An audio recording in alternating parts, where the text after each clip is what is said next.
Hey everyone, Sycra here, and today I'm going to be doing something a bit different. I'm doing a traditional drawing. So I got myself a new camera so I can do these recordings now. And I figured I'd do still life drawing. So I'm drawing the skull here. And now it's not going to look the same on my drawing as it does on the screen because I'm looking at it at a slightly different angle than the camera is.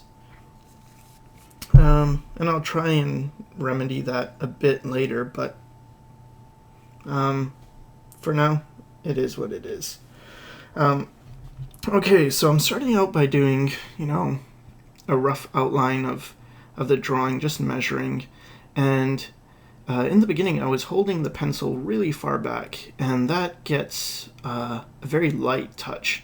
The problem with it is that it's not entirely too accurate. So you're losing some of the accuracy, but you're gaining, a very light touch. So anytime I hold the pencil really far back, I'm usually doing it for the sake of having a light line, or I'm doing it to get some smooth shading, to get some nice, even tones. And it's not important at this point to be perfectly accurate anyway. Just because I'm just laying in basically where things are, and I want to be able to change my mind. When I do decide that, this is something more concrete, I tend to hold the pencil closer to the lead, and that usually indicates that I'm more certain about the marks I'm making, and usually they come out darker as well. So here you can see I'm, holding the pencil fairly close to the tip, and I quite like holding the pencil this way.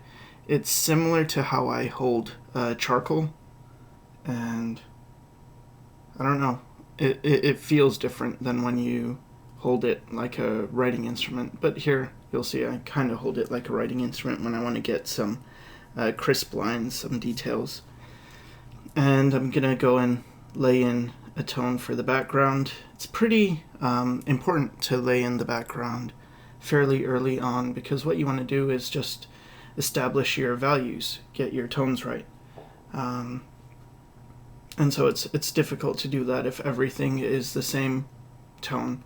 I know the skull is going to be lighter than the background, and I'm not going to go as dark as what the background really is, pretty much because I'm using pencil, and it just takes a really long time to get very dark with pencil. If I was using charcoal or paint, I probably would go and, actually make the values accurate to what they are.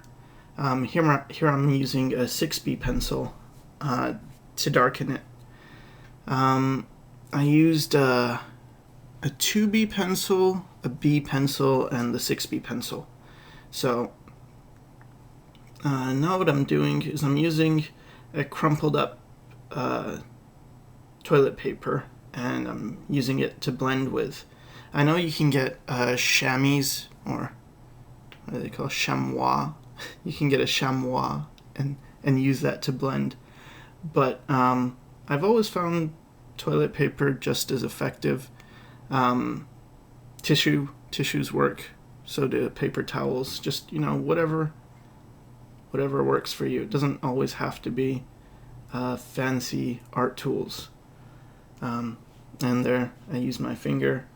Some people say not to use your fingers when drawing because you leave grease on the page, and that's a valid point,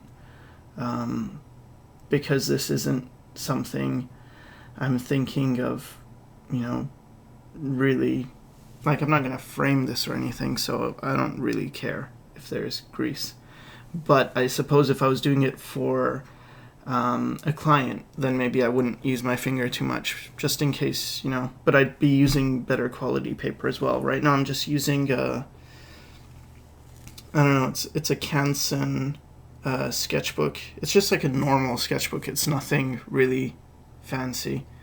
And the pencils as well. They're the Staedtler I don't know what they're called, but Staedtler Pencils, and yeah, they're just a good all-purpose pencil, but you know, they're not charcoal pencils, or there's really nothing in terms of the tools I use. There's nothing really, you know, crazy. So some of the areas are catching glare because the light's reflecting off them. So there's like a dark area in the jaw, and that seems light, but, you know, it's just the glare. And here I'm using a kneaded eraser. I use the kneaded eraser in three ways. One way is, of course, to erase. The other way is actually as a drawing tool. I can bend it to a point, and then if I have some dark tone, I can actually draw out highlights.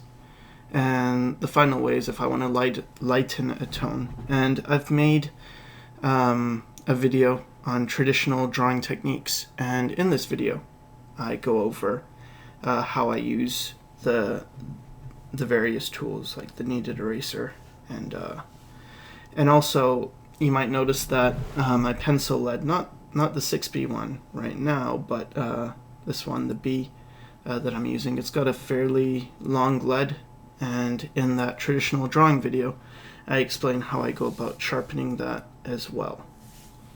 I really like using a long lead because it just opens up so many more possibilities in terms of what kinds of marks you can make. I can make broad, flat strokes, or I can make more precise strokes.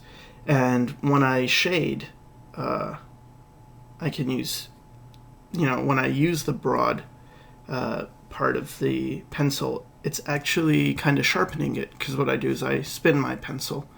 And that's, again, something I mentioned in my drawing techniques video. So I'm really focused on values, trying to get the values correct. So I didn't just go ahead and darken the skull eye sockets because they're not dark. And you can see from the reference I'm using, the model, that, you know, they're not that dark in there. And here I'm using a Sakura electric eraser. It's great for just, you know, bringing out the white of the paper once it's been lost. So I'll let that actually get lost at times, just so that there's a tone to the paper. And then when I do use the electric eraser, then it brings out sharp highlights, and it's almost like you used gouache or a white colored pencil to bring out those highlights. So when I'm drawing teeth like this, I'm not drawing like the whole tooth, I'm just drawing the shadow shapes. And here I realized that the mouth was too low, so I wanted to erase that. And this is something I would recommend, that you don't be afraid to make big changes. The lighter you press with your pencil, the easier it is to make any kind of changes. It's when you're pressing really hard that, you know, you'll get problems, because things won't erase properly. You'll actually go ahead and damage the paper. So here I change the view, and let's get it into focus, and hopefully now you have a better view of the image. And sorry, this is my first time recording with this, so it's not perfect. I probably, for the next one, if I do one, would start, you know, in a better position. Also, I'm in a pretty uncomfortable position, and I haven't done these drawings in a long time. I've been doing a lot of traditional sketching with a mechanical pencil. And so, you know, it's been a while since I've done a finished drawing like this. So you'll notice, for different marks, I hold the pencil differently. And all that just comes from practice, from using the pencil and just, holding it in different ways, at different angles in order to get the effect you want. And what I'd recommend if you're just starting out is have a blank page, big page, and just scribble, make different marks, just see what's possible with your tool. Because if you only use your pencil the way you're used to writing, then you're really limiting yourself. And also if you pay too much mind to the tool you're using, in terms of like, I need this pencil because it was recommended and I can't do things with what I currently have. Maybe you're just using, cheaper paper. And I would say, paper is important, and so are your tools, but they're not that important. Like it's fine. You can use anything, especially when you're starting out and you're learning.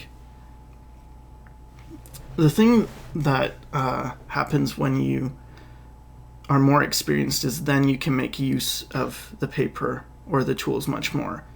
And usually it's a case where maybe you're not a beginner, maybe you're intermediate, and you've been using cheaper supplies for a long time. And then you're just wondering, why does my work look not as good as someone else's? Here I'm using an envelope as a mask.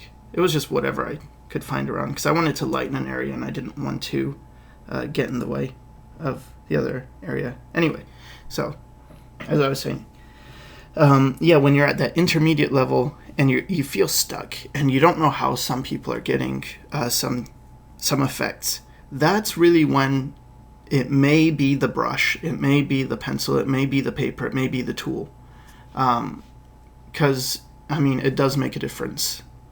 But that's when you're a little bit advanced already. That's when you've got some mileage. In the beginning, if you're just starting out, and by starting out, I mean, you've probably less than 2 years that I would consider that, you're still in the beginning stages. Then really don't worry about it. Just build up your mileage. Keep drawing a lot.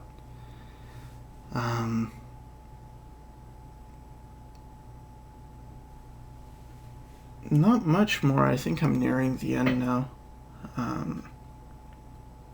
Just going to darken in the lower portion. And I make lines in different directions just to smooth out the tone. This isn't the smoothest shading ever. I could go over that a lot more and be more careful, but it kind of gets the job done. So I think that's it, and thanks for watching.